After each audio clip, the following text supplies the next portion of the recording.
I'm still shaking as I write this. 3 weeks ago, I thought I knew everything about my grandparents. I was wrong. Dead wrong. And what I discovered doesn't just change my life. It changes everything I believed about my family, my past, and who I really am. Let me start from the beginning. My name is Marcus, I'm 32, and I was raised by my grandparents, Helen and Frank Morrison, in a modest two-bedroom house in suburban Cleveland. They took me in when I was 7 after my parents died in a car accident. Growing up, we lived paycheck to paycheck. Frank worked at the steel mill for 40 years. Helen cleaned houses.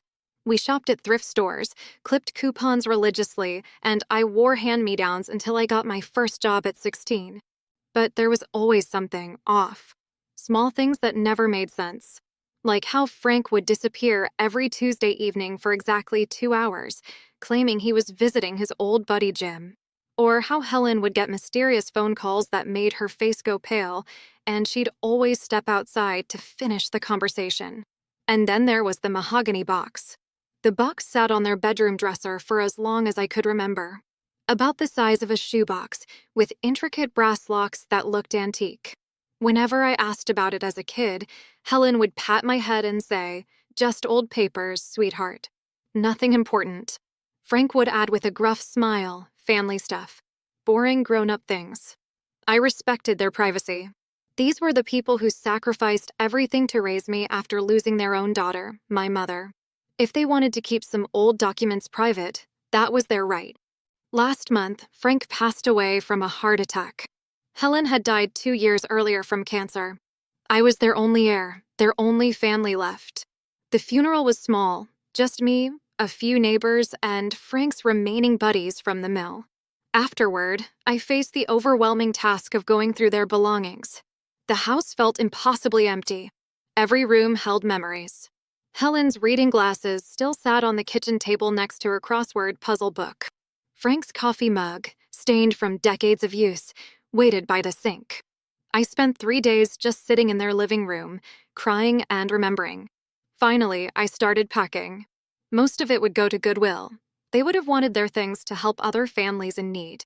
But as I reached their bedroom, I stopped at the mahogany box. My hands trembled as I picked it up. It was heavier than I expected. I found a small key taped under their dresser drawer, Frank's hiding spot for everything important. The locks clicked open with surprising ease, as if they'd been waiting for this moment. Inside, I expected to find old photos, maybe their marriage certificate, perhaps some sentimental letters. Instead, I found my life turned upside down. The first document I pulled out was a bank statement. Not from their usual First National account where they kept their modest savings, but from a private wealth management firm in Manhattan. The balance made me blink hard, certain I was misreading the numbers. $12,847,392.73. $12 million. Nearly $13 million. My hands started shaking so violently I almost dropped the paper. This had to be a mistake. Some kind of accounting error, or maybe someone else's statement that got mixed up. But there, clear as day, were their names: Helen Elizabeth Morrison and Franklin James Morrison, joint account holders. Beneath the bank statement were more documents. Investment portfolios with companies I'd never heard of. Stock certificates dating back to the 1970s. Real estate deeds for properties in Florida, Colorado, and California. Everything was meticulously organized in folders with Frank's careful handwriting labeling each section. But it was the handwritten journal that made my blood run cold. Frank's familiar scrawl filled page after page, documenting something I never could have imagined. The first entry was dated March 15th, 1987, just 2 months after my parents' car accident. Helen cries every night for Sarah. I hear her through the walls. Taking in Marcus was the right thing to do, but the money. God help us, the money changes everything. If he ever finds out where it really came from, what we did, it would destroy him. He can never know the truth about the accident. He can never know what his father was really involved in. My vision blurred. What was Frank talking about? What truth about the accident? What was my father involved in? I flipped through more pages, my heart pounding so hard I could hear it in my ears. Entry after entry revealed a story I was never supposed to know. My father, David Morrison, wasn't just a regular guy who died in a tragic accident. According to Frank's journal, David had been involved with some very dangerous people: drug dealers, money launderers. He'd gotten in over his head trying to make quick money to support his growing family, me. The night of the accident, David and my mother Sarah weren't just driving home from dinner. They were carrying $2.3 million in cash, money David was supposed to deliver to someone named Eljeef. But David had decided to run instead. He was planning to take the money, grab me, and disappear to start a new life somewhere safe. They never made it. The accident wasn't an accident at all. Frank's shaking handwriting described how men in black SUVs had forced my parents' car off the road. They searched the wreckage, took the money, and left my parents to die. But they never found out about me. David had hidden me at my grandparents' house before the delivery, telling Frank and Helen he'd be back in a few hours. He never came back. But here's where the story gets even more twisted. Frank and Helen weren't just innocent grandparents who took in their orphaned grandson. Frank had been David's partner in the money laundering operation. He was the one with connections to offshore accounts and shell companies. When David died, Frank inherited not just me, but also access to millions of dollars that David had been skimming from the operation over the years. The dangerous men never suspected Frank and Helen. To them, Frank was just a grief-stricken grandfather working at the steel mill. The perfect cover. For 30 years, Frank had been carefully moving and investing David's stolen money, turning it into a legitimate fortune. The journal entries revealed Frank's internal struggle. He wanted to turn the money over to authorities, but he was terrified of what would happen to me if the truth came out. Would I be taken away? Would the criminals come after our family? So he and Helen made a decision that would haunt them for the rest of their lives. They would keep the money, invest it wisely, and use it to give me the best life possible without ever telling me where it came from.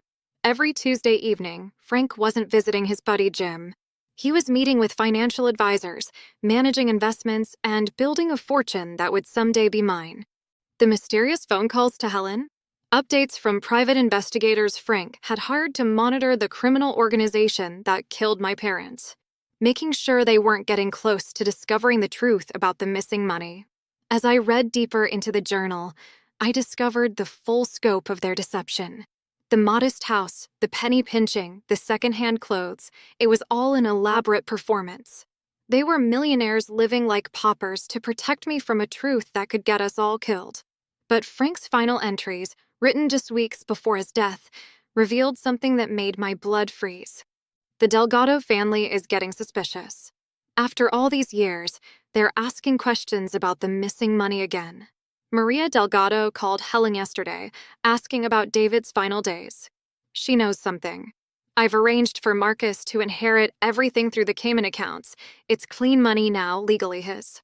But if they find out about him, if they connect him to David and the missing funds, God forgive me for the choice I made 30 years ago.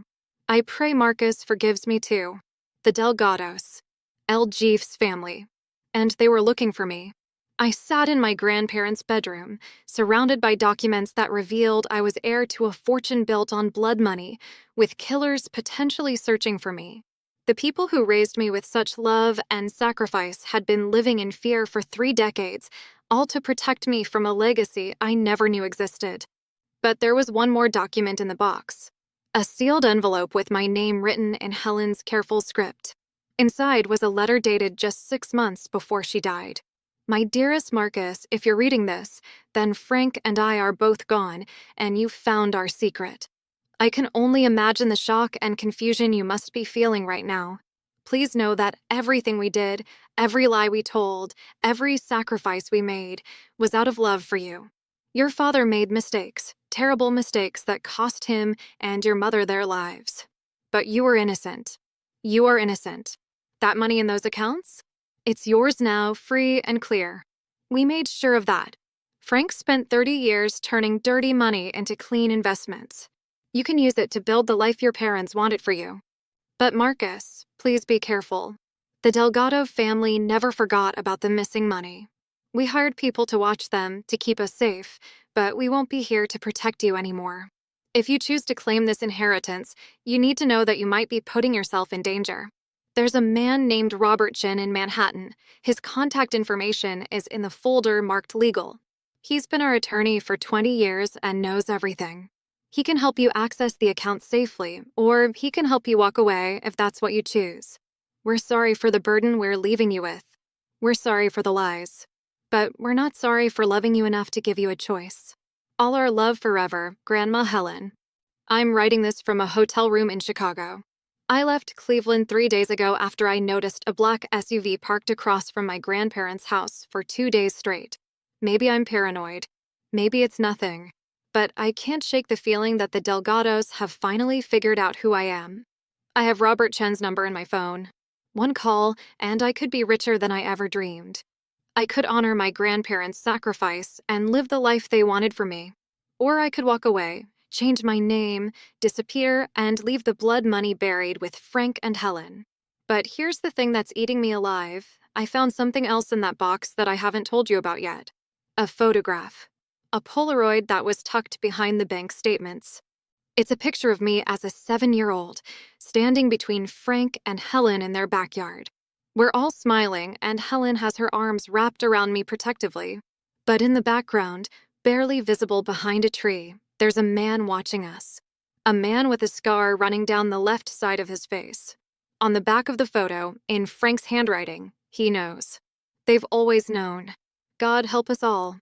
They've been watching me my entire life. So now I'm sitting here, staring at $12 million in account statements and a photo that proves my family's killers have been monitoring me for 25 years. Do I claim my inheritance and risk everything? Do I call the FBI and turn in evidence of crimes that happened 3 decades ago?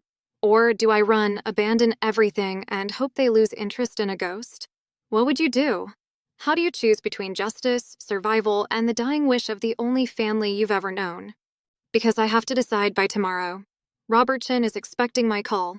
And that black SUV? It's parked outside my hotel right now.